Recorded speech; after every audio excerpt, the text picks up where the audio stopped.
Comment avez-vous vécu ces 9 années de détention? Je passais beaucoup de temps à prier. J'ai toujours gardé la foi en Dieu. Et j'étais tellement ferme dans ma foi que j'étais convaincue qu'un jour ou l'autre, je serais libre. C'est ce qui vous a fait tenir cette foi en Dieu? Oui, tout à fait. Ça ne fait aucun doute. N'avez-vous jamais été révolté par cette condamnation injuste? Oui, en effet, cette peine était injuste. C'est juste. Oui, il est arrivé un épisode où, en effet, ma foi a été ébranlée. Mais ça n'a pas duré longtemps. Je me suis vite reprise. J'ai tenu bon.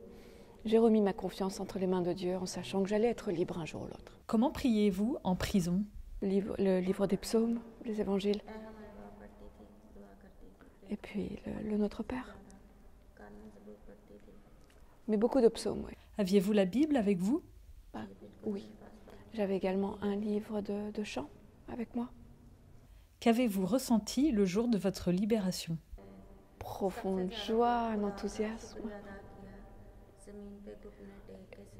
Et je me suis mise à genoux, je me suis prosternée.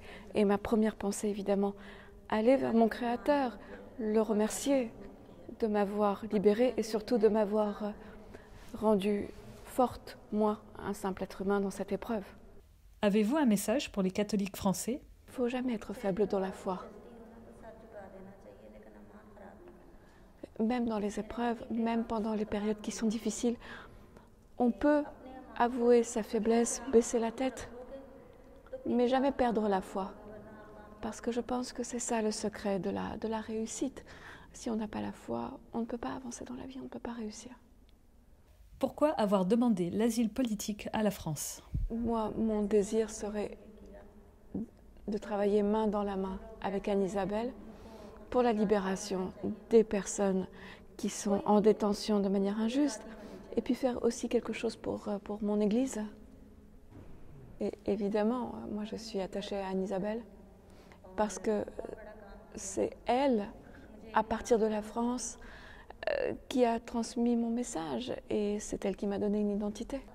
Et je voudrais vraiment qu'elle ait l'occasion de travailler aussi pour d'autres personnes. D'ailleurs, vous tous, je vous encourage à donner aux autres et à travailler pour contribuer au bonheur des autres.